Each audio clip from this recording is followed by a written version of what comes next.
Hai, Assalamualaikum warahmatullahi wabarakatuh. Yang saya hormati Puan Atira Najwa, rakan-rakan seperjuangan dan hadirin hadirat sekalian. Nama diberi Nur Atika Balkis binti Abdul Samad bernama matrik di 202020961101. Hadirin sekalian, pada hari ini saya nak bawakan satu topik yang menarik pada anda semua, iaitu 3 tips untuk memulakan bidang perniagaan dalam talian. Hadirin sekalian, pada tahun 2020 kita telah digempar-gemburkan dengan berita wabak COVID-19. Suka untuk saya kongsikan kepada anda satu fakta menarik, iaitu Ketua Pegawai Eksekutif Perbadan PKS Malaysia, Rizal Naini, berkata dalam bernama secara dalam talian antara 1 Mac hingga 31 Oktober tahun 2020, sebanyak 373,213 entiti syarikat telah mendaftarkan perniagaan mereka di bawah Suruhanjaya Syarikat Malaysia bagi kategori dalam talian. Ini membuktikan rakyat Malaysia sudah semakin menerima untuk membuat jual beli secara dalam talian. Jadi saya nak kongsi kepada anda 3 tips untuk berjual beli untuk memulakan perniagaan secara dalam talian. Yang pertama apa? Yang pertama, kita perlulah mengkaji terlebih dahulu syarikat dan produk yang kita hendak jual.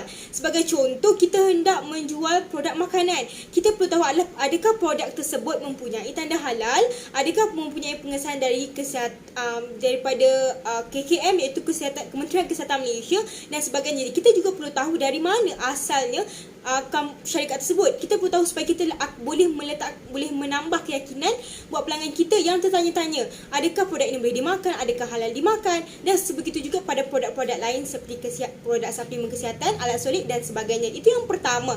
Yang kedua apa? Yang kedua adalah kita perlulah untuk mencari perniagaan yang mana mempunyai risiko modal yang rendah. Sebagai contoh, saya bagi contoh risiko modal yang rendah, kita tidak perlu untuk mengeluarkan beribu-ribuan ringgit untuk memastikan stok sentiasa ada di rumah. Kita cari satu perniagaan yang menggunakan risiko yang rendah, di mana sebagai contoh di dalam perniagaan Syakli, kita hanya perlu bayar wang yuran ahli sebanyak RM35 saja, dan seterusnya kita tidak perlu untuk mengeluarkan wang ringgit semata-mata untuk memegang stok.